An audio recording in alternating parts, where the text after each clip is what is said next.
自己立下的誓言，坚强一些，肯定希望你好好。事忙完了就回来看你。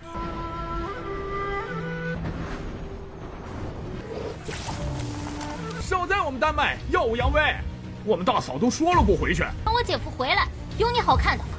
臭不要脸的，赶紧滚！你别再没完没了的问我。怪白某无情。既然你执迷不悟，我给过你很多次机会。我没有他那样的禽兽师。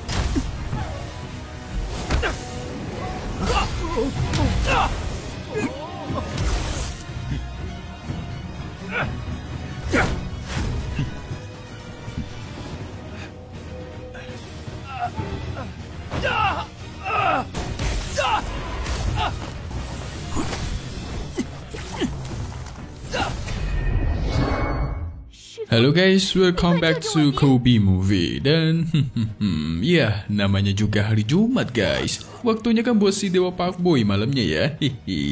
Udah pada nungguin kan dari pagi tuh kayaknya tuh.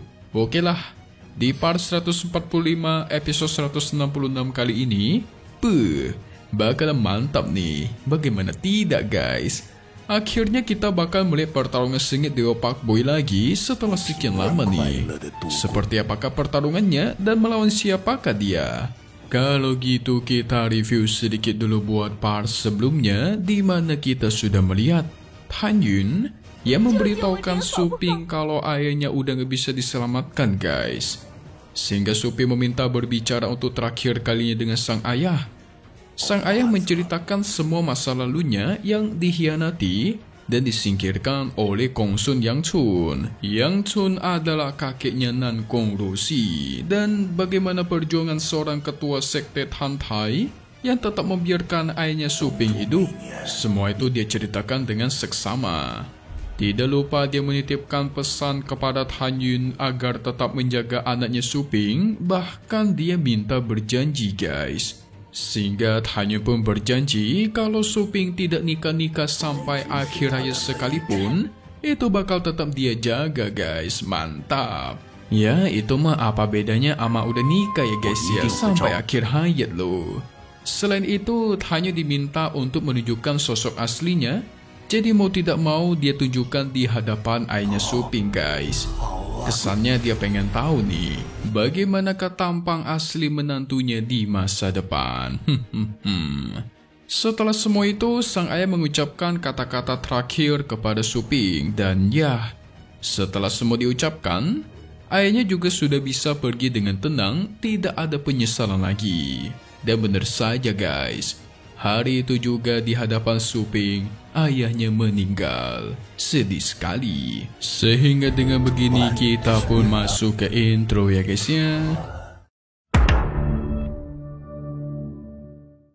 Setelah kematian ayahnya Suping, mereka pun meninggalkan kediamannya. Di tengah perjalanan, jelas kalau Suping itu masih sedih dan tidak tega. Dia hanya berdiam diri. Biasanya kalau dia yang terus mengajak bicara sang guru, sekarang gurunya lah yang mengajak bicara Suping guys. Sang guru berusaha menghiburnya. Dia mengatakan kalau ayahnya sangat berharap agar Suping terus hidup baik-baik dan damai. Hanya juga memperjelas bakal pergi dalam beberapa waktu karena ada sedikit urusan yang harus dia urusi. Itu sempat membuat Suping cukup sedih guys. Tapi ketika hanya mengingatkan sumpah dirinya bersama sang ayah, barulah dia lebih tenang. 别忘了自己立下的誓言，坚强一些，肯定希望你好好活。 Lagi pula hanya bakal menemui Suping setelah urusannya selesai, dan pada akhirnya dia pun pergi. 事忙完了就回来看你。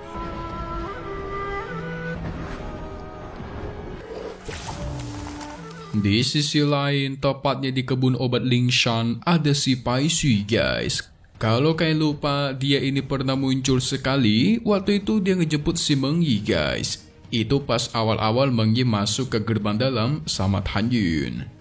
Kedatangan Pai Shui kali ini ingin menjemput Meng Yi kembali ke divisi jiwa binatangnya guys, namun secara paksa. Tentu para murid tukang tidak terima akan kesombongan orang satu ini. Apalagi ini kan divisi Pilia, bukan divisi binatang jiwanya. Bertindak sombong di tempat orang lain. 我们丹麦耀武扬威，我们大嫂都说了不回去。 Ziyan sebagai adiknya Mengyi tidak terima kakaknya terus ditekan guys. Pai Shu sempat bertanya untuk terakhir kalinya apakah Mengyi masih bersikeras tidak mau kembali.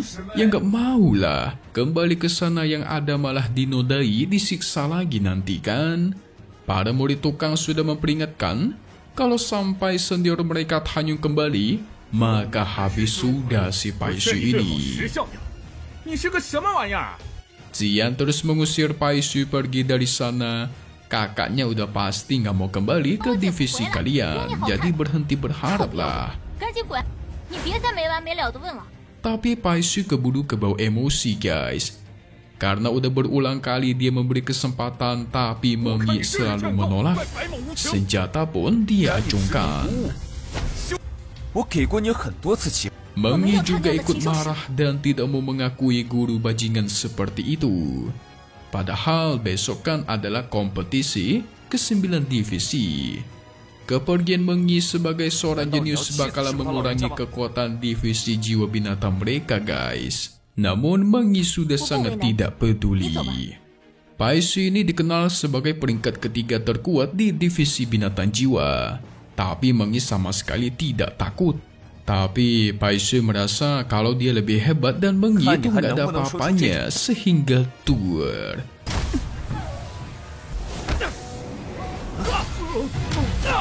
Serangan pun dilancarkan tapi muncullah bos kita yaitu Tanyun. Mantap. Tanyun tanpa perlu bertanya apa yang sudah terjadi, nggak perlu tahu apa urusannya, intinya bantai saja. Hihihi.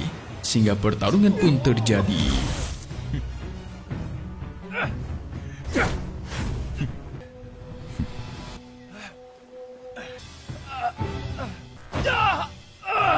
Dengan mudah Pai Shu dia tundukkan guys.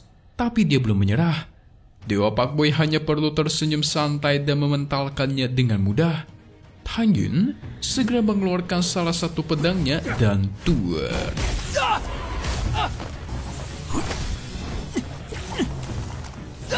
Tangan kirinya pun berhasil dipotong guys. Waduh, kemarin si babi gendut sekarang si Pai Shu ya. Kolam rohnya juga dihancurkan guys. Otomatis mukanya pun langsung menjadi tua karena sudah kehilangan kultivasinya. Hai, mampus. Hanya menyuruh Pai Shu untuk mengingat kata-katanya dulu guys. Dimana Pai Shu waktu itu mengatai Tanyun kalau sampai dia berani mencari Mengyi di masa depan bakal langsung dibantai di tempat. Dia menganggap Tanyun sebagai seorang sampah tidak layak memiliki seorang Mengyi. Kau itu hanya murid tukang yang dibantu tetua Shen Qinqiu untuk masuk ke divisi pil. Dasar sampah. Begitulah kata-kata Pai Shu waktu itu guys. Tanyun pun bertanya-tanya apakah kau pernah membayangkan hari ini bakal terjadi? Barusan ingin menyerang Mengyi dan bahkan dulu ingin membantai diriku. Hanya perkara Pai Shu menyukai Mengyi wanita Dewa Pak Boy dan ditolak, sekarang bertindak demikian.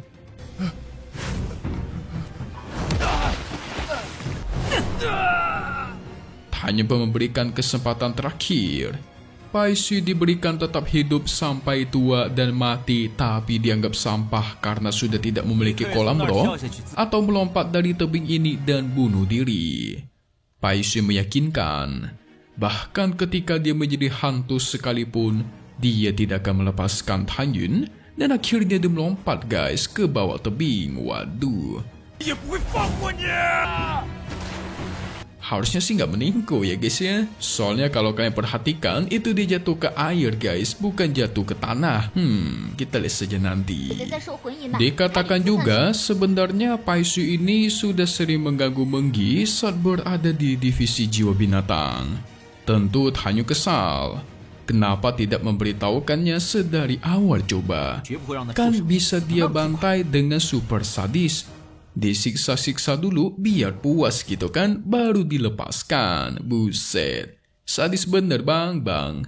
Mengi hanya tidak mau Tanyun terluka saat balas dendam kepadanya, jadi dia nggak pernah memberitahukannya soal ini kepada Tanyun sedari awal guys. Sehingga Tanyun mengatakan, cowok manapun yang berani mengganggu dirimu harus kasih tahu aku ya, anjay. Ini baru namanya laki ya guys ya, gentleman nih. Bagi siapapun yang berani mengganggu ceweknya bakal dia lawan loh. Tanyun juga gak bakal melepaskan Wuhong, si ketua divisi jiwa binatang. Ya, ini sudah pasti bakalan perang guys. Kalian bayangkan saja murid langsungnya dibawa kabur yaitu Menggi, Paisui murid terkuat ketiganya dibantai, dan anaknya si babi gendut, itu kultivasi dan kolam rohnya dihancurkan, ditambah tangannya buntung sebelah guys. Dan semua itu hanya karena seseorang yaitu Tanyun. Gimana gak murka coba ya kan si Wuhong itu. Aduh. Tanyun cukup kaget melihat Ziyan yang sudah berada di ranah jiwa janin tahap penyempurnaan. Ziyan sempat menyombongkan diri sejenak. Tapi mengingat itu semua karena latihan pemberinya Tanyun, barulah dia sadar diri guys. Hehehe. 多亏了有姐夫给我的功法，也不看看我是谁。喜欢你。 Dia segera mencoba memuji-muji Tanyun supaya tidak kesal, yaitu mengatakan Tanyun sungguh mendominasi, dia sangat suka. Tanyun juga menyuruh Ziyan segera kembali ke divisinya, karena besok kan adalah hari di mana kompetisi 9 divisi itu dimulai. Ziyan sempat yakin dirinya ini bisa masuk ke 10 besar terkuat daftar naga gerbang dalam sekalipun. Dia pasti bakal mengikuti kompetisi, tapi dia tidak mau kembali ke divisi 5 jiwanya. Hah? Ini kenapa lagi nih guys? Yang ternyata cucu dari ketua divisi 5 jiwa itu selalu mengejar Ziyan karena dia yang terlalu cantik, dan Ziyan sama sekali tidak menyukainya. Jadi Tanyun bakal memberikan cucu ketua divisi pelajaran kalau semisal dia bertindak kelewatan. Padahal kan kalau nggak suka ya tinggal kasih tahu ya. Mungkin ini karena si cucunya ketua divisi jiwa udah kelewatan ya guys ya, makanya Ziyan sampai benci. Namun tidak lama dari itu, muncullah tetua ketiga alias tetua Shen yang marah guys. Karena udah setengah bulan dia mencari-cari Tanyun, tapi tidak kunjung ketemu. Setelah mengetahui tujuan tetua Shen datang kemari, yang dimana ketua Shen Suping ingin bertemu dengan Tanyun, dia pun menyuruh Menggi dan Ziyan untuk menetap di sini, dan Tanyun pun segera pergi dari sana. Ini ada masalah apa lagi nih guys? Perasaan gak selesai masalahnya ya. Tapi gak apa-apa dong. Semakin banyak masalah semakin seru pula tonghuanya, setuju nggak? Hehehe. Jadi kalian penasaran kan dengan apa yang bakal terjadi selanjutnya? So, langsung saja kita masuk ke bagai spoiler buat part 146 NTZZ episode 167 Nitian Zezun yang bakal rilis lagi di hari Senin nih guys. Oke guys, jadi nantinya si Tanyun itu bakal berlutut loh guys dan memohon kepada Shen Suping. Kalian tebak apa yang dia minta coba? Ternyata dia meminta Shen Suping untuk membantu Menggi menyingkirkan statusnya sebagai murid divisi jiwa binatang dan masuk ke divisi pil. Suping sebenarnya ingin membantu Tanyun, tapi hukum dari leluhur selama puluhan ribu tahun tidak memungkinkan hal itu terjadi. Suping pun mengatakan hal serius, di mana dia sangat berharap kepada Tanyun karena divisi pil mereka sudah bertahun-tahun tidak pernah ada murid yang masuk ke dalam peringkat 8 besar saat kompetisi. Jadi dia sangat berharap Tanyun bisa masuk ke 8 besar guys. Dan akhirnya, kompetisi ke-11 divisi pun dimulai. Tanyun meyakinkan kepada Menggi, semua musuh bebuyutannya yang bakal muncul di kompetisi ini, dia nggak bakal ragu membantai mereka satu persatu guys. Buset, ngeri kali bos. Nggak ragu membantai orang ya guys ya. Siapa ya? Kira-kira musuh Tanyun selanjutnya nanti?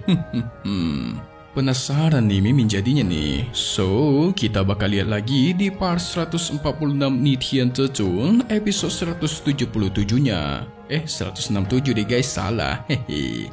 Yang bakal rilis lagi di hari Senin guys. Namun, satu hal yang lebih pasti lagi yaitu hanya di sini, Kobe Movie. Thank you buat kalian semua udah nonton dan selalu support channel Mimin. Semoga kalian semua sehat selalu ya. Mimin mohon pamit undur diri dulu. Kita bakal ketemu lagi di video-video selanjutnya. Alright then, see you guys.